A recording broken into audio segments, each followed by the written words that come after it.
We're live. Hi there, I'm Jim Brown, and here with Steve Sedlodowski, who is the publisher of BayouBuzz.com. I write a column each week for Bayou Buzz, and I bring to the column experience I've had in 28 years in public life, and we're going to talk today about the changing role of communication, such an entire different world.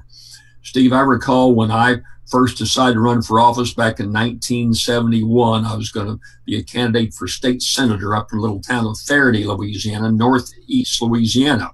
Well, I wanted to get my message across. You had radio then, and then, of course, you could print. It was letters, but you really couldn't afford to send out letters because of the postage. It was so expensive, as it is today in many, many instances, depending on the race. And so you had radio. There was no social media of any kind. You certainly didn't have anything like we have today. I had one TV station that went in the district. I remember that I did a 15-minute spot in black and white that ran, kind of telling my background. Everybody then usually would buy 30 minutes of television. You can imagine what the attention span for a 30-minute dull political advertisement was, but that's what you paid for. And that was the only way to communicate outside of retail politics, going around door to door and handshaking. Gosh, as it changed so much. And my last time in public office, I finished up in 2003. My finishing term as insurance commissioner. I was Secretary of State, besides being a state senator. But even then, the social media network had really not come on. We're here in 2017. The last 10 years, we've seen just enormous changes. We've learned that from the president, who can't run the country because he's so consumed with Twitter. We've seen that, obviously, with emails. And I've had email lists for about the past 10 years. I've sent out my columns and communicated with my particular list. And then you get into all types of creative social media where you can interact with your actual viewers out there through YouTube, through Facebook, through Instagram, through many other vehicles. Now, what I've found is, Steve, and I want you to comment on this, is that the political communication has not come up with all the new technology. It's not been in sync. It's very much behind. I have several legislators here where I live in Baton Rouge. When they ran for election, they sent out some mailers, didn't even use emails particularly. So political campaigns are still have a long way to go, and they're missing some great opportunities. Gosh, I wish I was active today like I was years ago, and I'd be using so many of the things we're here talking about today. It still is very limited because of the lack of knowledge. The information is out there. There are systems in place with people like Steve here who can do so much in political campaigns, but the candidates have been very slow in coming in and detailing the whole flow of social media. So, Steve, with that's a little history, and I know you have done so many things. You've been on the cutting edge of so many things, just like this telecast we're doing here right now. And so you might kind of comment on what the options are out there for candidates. And of course, we've got elections this fall, but the big one's a big, huge election next year. Then, of course, 2019 is the biggest election we'll have. I would think by then that a lot of these tools for social media will be right there with these candidates. If they don't, they're just not going to survive in terms of how they communicate. So, Steve, you might give a little overview. You're the technician. You're the guy that makes it all work, and you've done a marvelous job in doing so. What are the alternatives for a political candidate? And that doesn't be a political candidate, someone in sales. You know, you can put these lists together and communicate with a select group on Facebook or whatever your interests are in so many areas. It's just not political campaigns. We've talked a lot about politics, but I'd be interested in what you think of the new cutting edge changes that are taking place in the whole flow of communication. Well, the thing is that technology really is going in so many different directions. Number one, you have video, online video, which I think is really the key to success of any kind of campaign or legislative session or a policy position or whatever. Then, in addition to that, you have social media. And obviously we know Facebook, the president certainly is the father of Twitter, just about. Probably competing with Al Gore in terms of the father of the internet. And then of course you have just the hardware and software. So putting all that together, as well as some of the software technologies that are evolving, such as online bots, which is something that I'm currently trying to put together in just a second, so you'll see what I'm talking about. So it's really the synthesis and the integration of all of those technologies. Again, you're talking about online video and other video. You're talking about social media. You're talking about just regular internet, traditional internet, such as my website, Bayou Buzz, or your website, JimBrownLA.com. Again, you're talking about the underlying technology, such as social media bots. And then tie that into the different hardware and software components. Hardware, meaning, say, the computer or the phone or tablet. I just finished an article, and we put it up on Bayou Buzz, and the focus was on, say, the very first televised debate, John Kennedy and Richard Nixon. And that was, 67 years ago. And at the time, there was, maybe one TV in the family home, maybe 3 channels, if that, and in black and white. Now, what are you looking at? You're looking at 3 or 4 televisions. And superimposed upon that is you have your phone. And then you have something like this, your tablet. And then so you can watch, say, your TV show, get into your car, begin to watch, say, or listen to whatever program you're watching, go to wherever you need to go, and continue watching the same show without even missing a commercial. And so really what the say the political say the politician, those people in the legislature, those people involved in the political process, in order to attract the eye and the ear and the mind of those individuals, they need to understand how it works. They need to understand where the population is going to be at the point in time that they have their own message that they're trying to generate. Well, it is certainly on the edge, and of course we saw that in the presidential campaign, where there was a fair amount of sophisticated communication going on.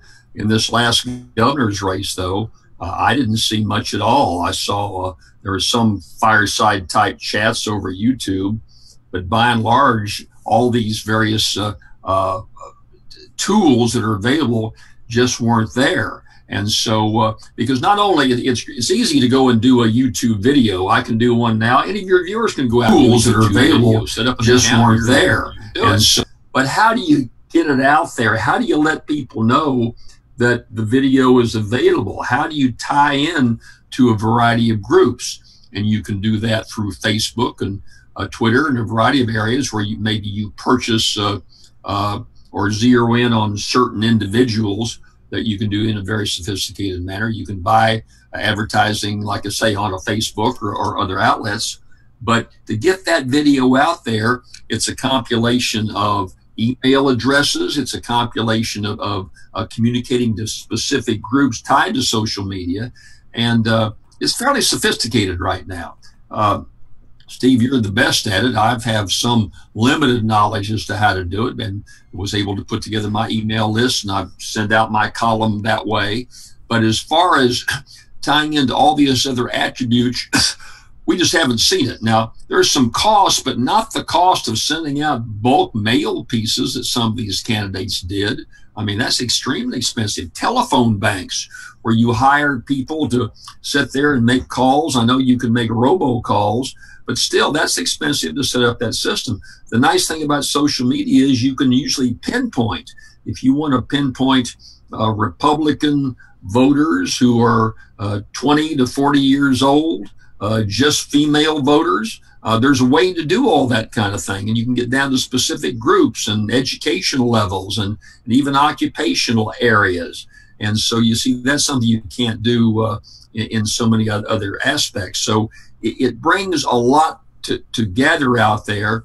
We have a mayor's race in New Orleans where there should be a fair amount of money involved. It'll be interesting to see if any of those candidates really pick up on the whole social media aspects. I've not been impressed with any of their announcements that have been made. They basically put out a press release and said they were running. I have very little activity on social media. That would have been a great outlet, particularly for millennials and for young people who communicate that way.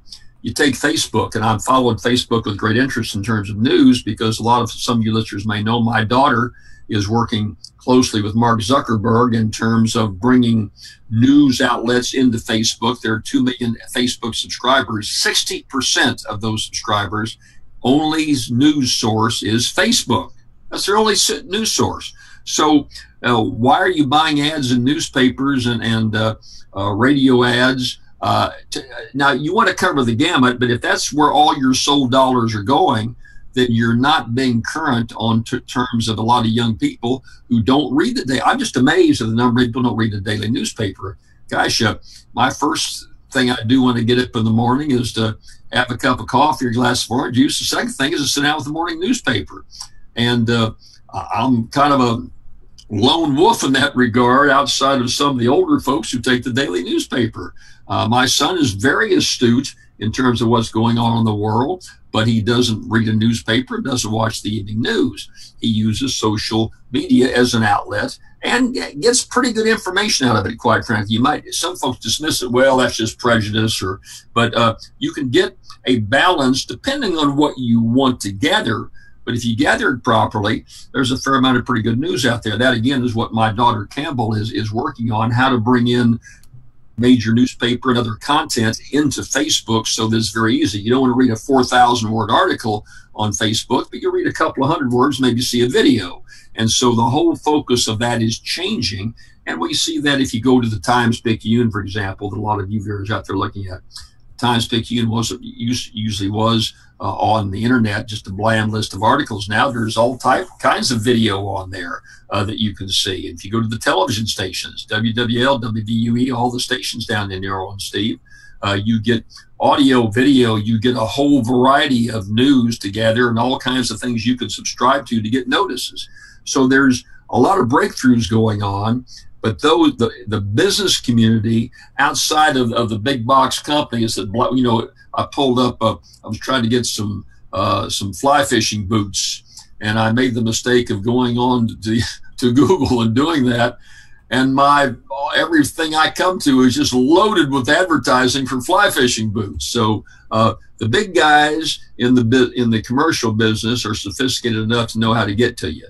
But in communication for small businesses, and for those in political campaigns, they're just babes in the woods and getting to know what techniques are out there, and a lot of those techniques you've developed, Steve. Well, thank you. So I think your question was, well, how do you get the information out there? Am I correct? That's right. How do you do it? Okay. Well, you know, first of all, there's a traditional way of doing it, which is, as you mentioned, email. And of course, you have website, and you try to use SEO, social, and then you have social media, where it's very, very, say, targeted, where you try to post things in on different pages in different groups. So, I mean, it's no different in that regard, except for that you have new alternatives. Like, for example, this video is being streamed right now on 5 different locations. We're streaming this on my Facebook page, your Facebook page. We're streaming this on my Louisiana Politics group. Now, those are 3 Facebook pages. You may have some of the same people, but you may have a whole lot of different people too. In addition to that, we're streaming this right now on Periscope and Twitter. And we're also streaming this on YouTube and LinkedIn.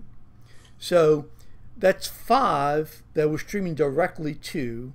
And then I have figured out a way I'm not sure anybody else is doing this, but I figured out a way to be able to also have it streamed indirectly to LinkedIn Live. In addition to that, I'm posting the video embed on Bayou Buzz, and so that way, well, at least I was supposed to, but I forgot to do so. And so, that way people can actually go ahead and be able to watch it on that particular platform, as well as any other, say, platform that I might want to post the embed code onto. So that's what I just did right now. I'm glad I reminded myself. I did go ahead and post it now on Bayou Buzz. So, in short, the technology allows you to take advantage of all those audiences that are already associated with those particular platforms. My friends on, say, Facebook, your friends and followers on Facebook, our group members on Louisiana Politics, say my followers on YouTube, my followers on Twitter, contacts on LinkedIn. That really expands the audience greatly. And then when you look at doing the same thing and doing it on traditional web like Bayou Buzz, again, you're talking about really expanding the audience explosively, actually. I have noticed, for an example, ever since putting the video on these different groups, different pages, not just on one, that it has actually improved the audience by manyfold. And the reason why is because the fact is that we are notifying the friends in terms of Facebook. We're notifying those people that the show has begun. I mean, think about that. We're letting them know, hey, we have a show, and if you want to watch it, please watch it. That's astounding when you think about it. It kind of wakes people up and say, hey, it's time to watch something. It's like you're getting a message from, say, NBC in a sense, and say, hey, the news is on. News is about to start, or the news is going on. Or that it is on. Yeah, that's an extraordinary technology that is now available and that we're using. And so when you look at it from a standpoint of an elected official, a politician, a legislator, anybody for that matter, when you look at it from those perspectives, you start saying and thinking to yourself, oh my God, why don't I consider this? And then above that, and I'm going to have to explain it because I don't think that I didn't have enough foresight to get it right, and I'll do it next time. But like right now, for an example, I am able to tell people to go to, say, the video that we're on right now, and whether it's, let's say, it's on my on my site or my Facebook page, and to go and to put a message in, and once that message goes in, now think about this. So let's say they just type in the word OK, or let's say, hey, Jim Brown. Well, what happens is I would get a message or automatically that that person has communicated underneath this video. And then I would have set up an auto response. So that auto response, and if I'm an elected official, politician, let's say we're talking politics, and let's say that I'm a politician. I want to and I want to talk about, say, my health care plan, something relevant for today. So they say, hey, what's your health care plan? They type that into, underneath the video in the message box. And in return, okay, automatically, as soon as they do that, a message goes out to them that might say something like, hi, thank you for responding. click on this, and there's a button, click on here, and we'll send you information about my healthcare plan. Or if you want to go to the website, click on here. Do you want to attend our seminar that we're going to be talking about healthcare? Click here. If you want to join our mailing list, click here, and subscribe. I mean, that's really, when you think about it, awesome technology that you're able to do right now using the combination of social media bots, online video, streaming. It just blows away the competition. Well, it certainly does. And well, I'm sure we've raised some interesting questions to a lot of your viewers out there, Steve. So how does someone get started? Is it something they just, I know you offer that service, but if someone is thinking of running for public office or wanting to help a candidate or just have an issue, you just may be really very consumed about so many Louisiana issues out there, whether it be the wetlands, whether it be crime in New Orleans, whether it be responsible activities or irresponsible activities by the legislature. You can start petitions actually out there for little or nothing and build an entire base of advocacy for your particular position.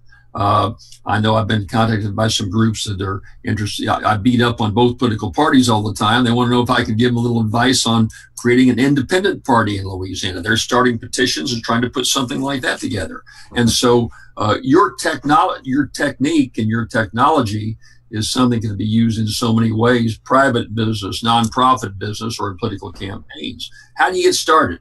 If I have an interest in say, taking an issue that I want to push and building up a mailing list and really pushing it, what's the first step? How do you begin?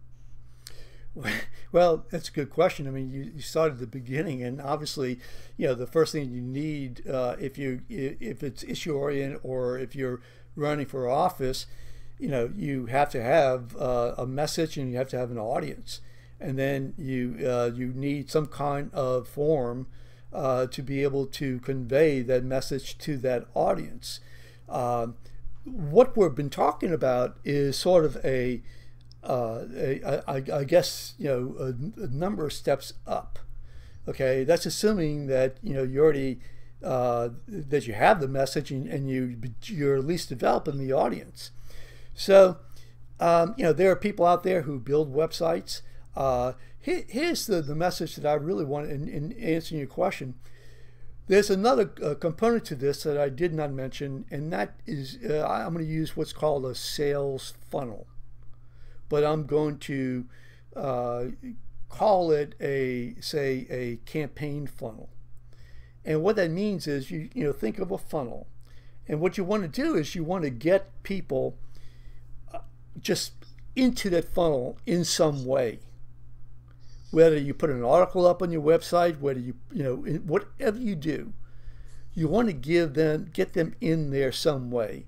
The example I gave a few minutes ago regarding the Facebook bot, that is a good example. We're doing a video, we're telling them type in the word OK or type in this word.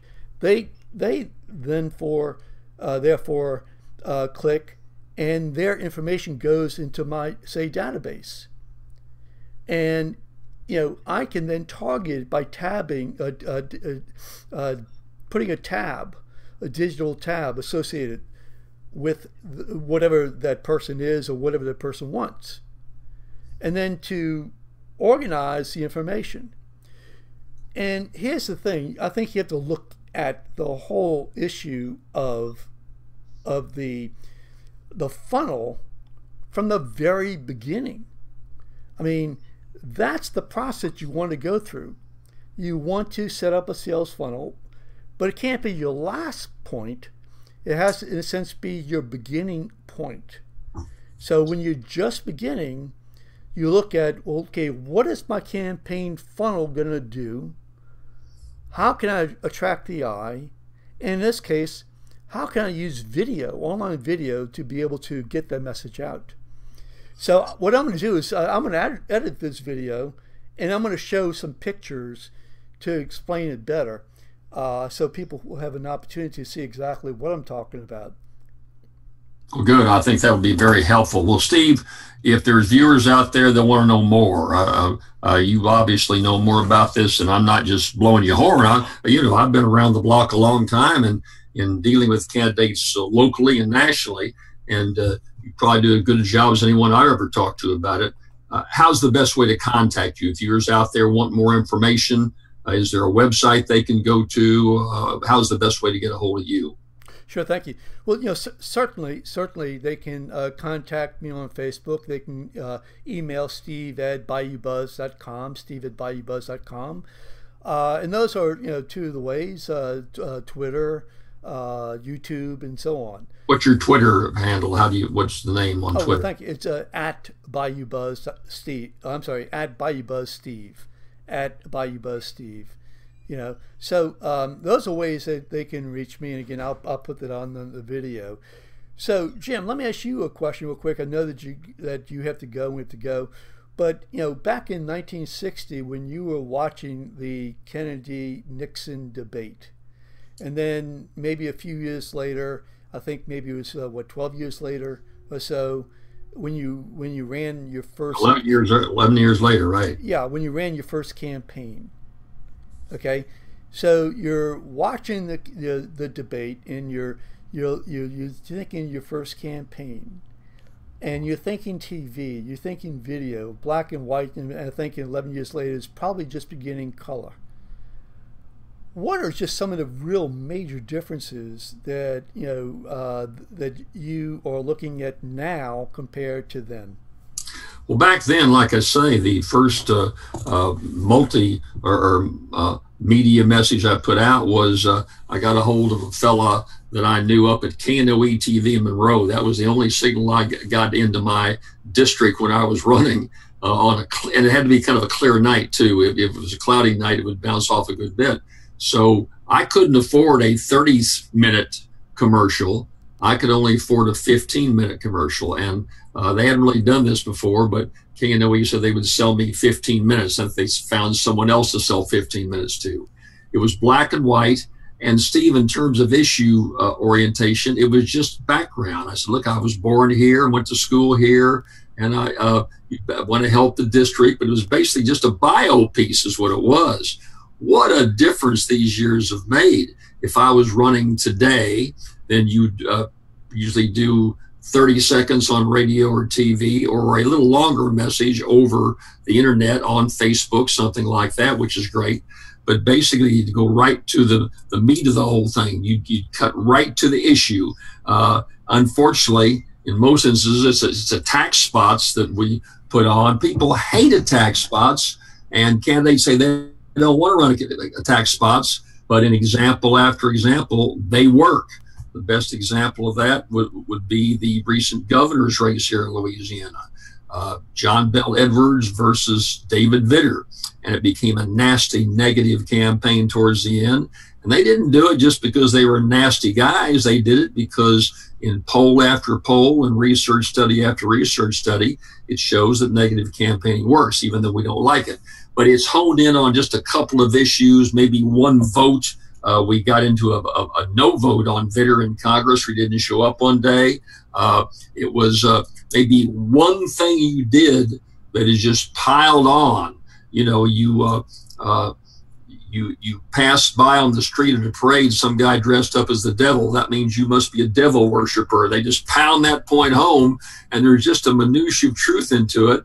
And so that's all the issue orientation. But as far as communication, you can take good issues, negative issues, whatever, and turn them into, you go from what I was doing, shooting a shotgun, to what you can do today, Steve, and that's take a rifle and go right after a specific candidate who is sympathetic to your message.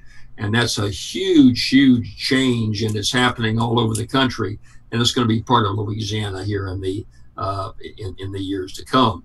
So there's a vast difference of what happened to me and what you can do today. And in the last campaign, like I say, the private sector seems a number of steps ahead of the public sector in terms of campaigning.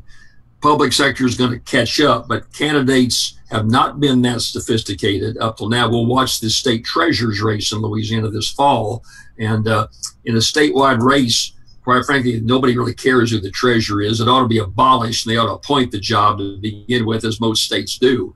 So you may not have the money to drive the advertising, and these candidates will lull into just TV. Oh, we're just going to put it all on TV.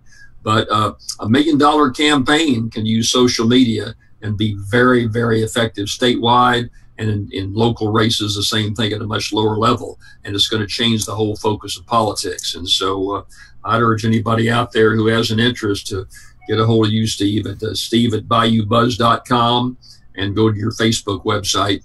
And I think that if they're interested, there's much more efficient ways to skin the cat than there were just a few years ago. Yeah, and you know, I was thinking, going back in my mind in terms of what you're talking about, and back then, as you mentioned, you had a 15-minute spot, and then you have radio spots, and then you have the placards that you might put on billboards and elsewhere, physical placards, and then you may have. I remember there were some sticker tapes that that you put on shirts and things of that nature. And then, of course, you have the little stick signs that you have on lawns. That's pretty much it. That's pretty much it.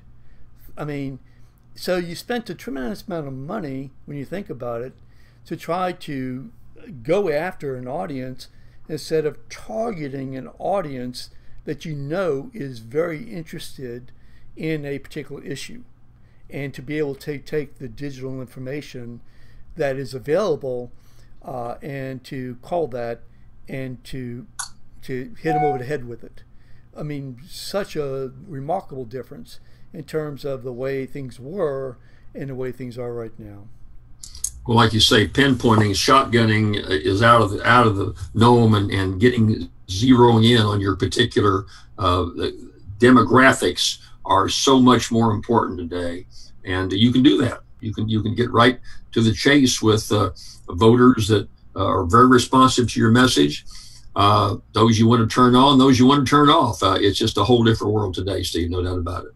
Well, thank you. I agree, and certainly we'll have to do this again in terms of talking about some of the issues that we've been talking about now for, I think, a couple of years, using online video. And now video streaming directly into social media. Okay, well, glad to be with you. And any questions you have for you or me, they can get you at steve@bayoubuzz.com. We'll have a chance to talk some more. Okay, thank you so much. I really appreciate the opportunity. Take care of yourself. Bye-bye.